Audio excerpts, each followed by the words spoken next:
Shalom Bapak Ibu Saudara yang sama dikasihi Tuhan.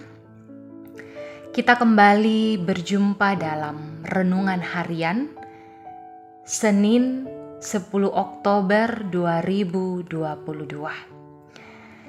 Puji dan syukur atas kasih dan kemurahannya kepada kita semua, sehingga kita boleh kembali diperjumpakan pada renungan hari ini. Mari bersama kita berdoa. Allah Bapa dalam kerajaan sorga, kami mengucap syukur kepadamu atas setiap tuntunan dan pemeliharaanmu dalam kehidupan kami anak-anakmu. Terima kasih Engkau boleh kembali memperjumpakan kami, Engkau boleh memberi kesempatan kepada kami semua untuk merenungkan firman-Mu. Apa yang akan kami baca dan kami dengarkan bersama pada saat ini, biarlah Roh Kudus yang menguasai diri kami, agar firman-Mu boleh kami pahami dengan baik, dan terlebih lagi Tuhan, boleh kami berlakukan dalam kami menjalani kehidupan kami pribadi lepas pribadi. Ampunkan segala dosa kami yang melawan kehendak-Mu. Di dalam nama Yesus Kristus, itulah Tuhan dan Juru Selamat kami. Amin. Sahabat renungan yang terkasih, mari bersama membuka Alkitab dari kitab Injil Yohanes pasal 10 ayat 31 sampai ayatnya yang ke-42. Firman Tuhan, sekali lagi orang-orang Yahudi mengambil batu untuk melempari Yesus. Kata Yesus kepada mereka, banyak pekerjaan baik yang berasal dari Bapakku yang kuperlihatkan kepadamu. Pekerjaan manakah di antaranya yang menyebabkan kamu mau melempari aku? Jawab orang-orang Yahudi itu, bukan karena sesuatu pekerjaan baik maka kami melempari engkau, melainkan karena engkau menghujat Allah dan karena engkau sekalipun hanya seorang manusia saja menyamakan dirimu dengan Allah. Kata Yesus kepada mereka, tidak adakah tertulis dalam kitab Taurat kamu, aku telah berfirman kamu adalah Allah? Jikalau mereka kepada siapa firman itu disampaikan disebut Allah, sedang kitab suci tidak dapat dibatalkan.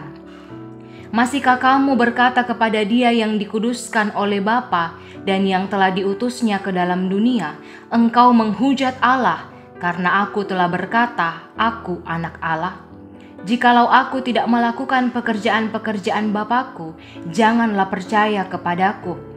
Tetapi jikalau aku melakukannya dan kamu tidak mau percaya kepadaku, percayalah akan pekerjaan-pekerjaan itu, supaya kamu boleh mengetahui dan mengerti bahwa Bapa di dalam aku dan aku di dalam Bapa. Sekali lagi mereka mencoba menangkap Dia, tetapi Ia luput dari tangan mereka. Kemudian Yesus pergi lagi ke seberang Yordan ke tempat Yohanes membaptis. Lalu Ia tinggal di situ. Dan banyak orang datang kepadanya dan berkata, Yohanes memang tidak membuat suatu tanda, tetapi semua yang pernah dikatakan Yohanes tentang orang ini adalah benar, dan banyak orang di situ percaya kepadanya. Amin. Bapak Ibu Saudara yang sama dikasihi Tuhan, tema perenungan kita pada hari ini adalah menentukan sikap.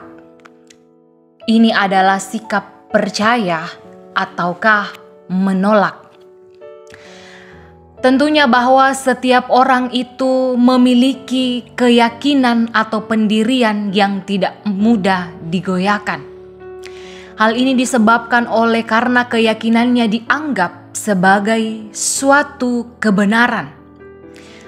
Namun terjadi penolakan oleh karena hal tersebut tidak diyakini sebagai suatu kebenaran.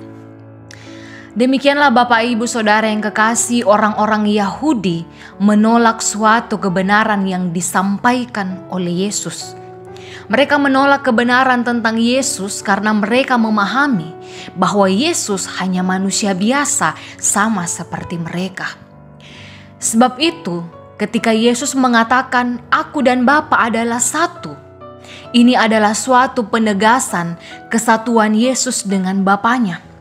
Akan tetapi justru membuat orang Yahudi marah dan hendak melemparinya dengan batu. Orang Yahudi menganggap bahwa ucapan Yesus ini justru malah menghujat Allah karena menganggap dirinya setara dengan Allah. Namun sekalipun mereka telah menyaksikan berbagai karya Kristus, namun mereka tetap menolak dan tidak mau mengakuinya. Bahkan Yesus mengatakan, "Jikalau aku melakukannya dan kamu tidak mau percaya kepadaku, percayalah akan pekerjaan-pekerjaan itu, supaya kamu boleh mengetahui dan mengerti bahwa Bapa di dalam aku dan aku di dalam Bapa." Sangat berbeda dengan orang-orang di sebelah sungai Yordan. Orang-orang itu telah mendengar pengajaran Yohanes tentang Yesus, dan tanpa melihat mujizat Yesus, mereka tetap percaya.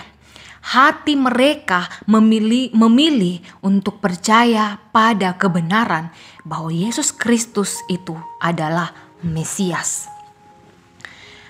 Sahabat renungan yang terkasih, Yesus telah membuktikan dirinya sebagai anak Allah. Karya yang paling agung adalah karya keselamatan yang sudah Dia kerjakan. Apakah kita sudah mengenal Dia dengan baik? Itu yang menjadi pertanyaan bagi kita sebagai orang percaya. Bagaimana dengan hati kita? Buktinya telah nyata kepada kita melalui kelahiran, kematian, dan juga kebangkitan Yesus. Karena itu, Bapak, Ibu, Saudara yang kekasih, percayalah saja pada Yesus dengan segenap hati kita. Amin. Mari berdoa. Sungguh luar biasa kasih dan kemurahan-Mu kepada kami anak-anak-Mu. Tiada hentinya kami mengucap syukur. Kami boleh melalui begitu banyak hal dalam kehidupan kami. Sukacita dan duka cita yang silih berganti kami alami. Tetapi sebagai orang percaya, kami memiliki iman, di mana kami senantiasa menyerahkan kehidupan kami hanya ke dalam tangan pengasihan-Mu. Apapun yang kami lewati, kami yakin dan percaya Engkau ada bersama-sama dengan kami. Engkau yang senantiasa memelihara kehidupan umat-Mu, terkhususkan bagi setiap orang tua di dalam kehidupan mereka yang baik yang sudah lanjut usia. Kekuatan, sukacita senantiasa Engkau anugerahkan kepada mereka agar boleh senantiasa menjalani masa tua mereka dengan baik, Tuhan. Mereka sebagai orang tua boleh senantiasa diberikan kesabaran, kekuatan dalam menjalankan setiap tugas dan tanggung jawab dalam mendidik dan menjaga serta merawat anak-anak yang Engkau karuniakan kepada mereka. Berkati setiap anak-anak-Mu, biarlah bertumbuh senantiasa di dalam kasih-Mu, menjalani dan menyelesaikan pendidikan dengan baik, boleh menjalani masa muda sesuai dan seturut dengan kehendak-Mu sebagai generasi penerus gereja. Engkau hiburkan dan kuatkan kami yang berduka cita. Engkau pulihkan kami yang mengalami kelemahan tubuh. Engkau ikut campur tangan di dalam setiap pergumulan dan rencana hidup kami. Engkau yang memberi kekuatan dan pertolongan kepada kami semua. Kami juga berdoa untuk bangsa dan negara kami. Tuhan, berkati para pemimpin-pemimpin kami agar boleh senantiasa memimpin kami dengan hikmat dan kebijaksanaan yang asalnya daripada-Mu, agar bangsa dan negara ini boleh senantiasa mengalami damai sejahtera. Engkau berkati kehidupan kami, terkhususkan hari ini. Kami boleh menjalani setiap aktivitas kami pribadi lepas pribadi di dalam tangan penyertaan-Mu, Tuhan. Ampunkan segala dosa kami. Biarlah kehendak-Mu lah yang terjadi dalam kehidupan kami. Di dalam nama Yesus Kristus, itulah Tuhan dan Juru Selamat kami. Amin. Demikian renungan kita pada pagi hari ini. Mari bersama kita menjalankan aktivitas kita, pekerjaan kita masing-masing. Dan salam sehat bagi kita semua. Tuhan Yesus memberkati.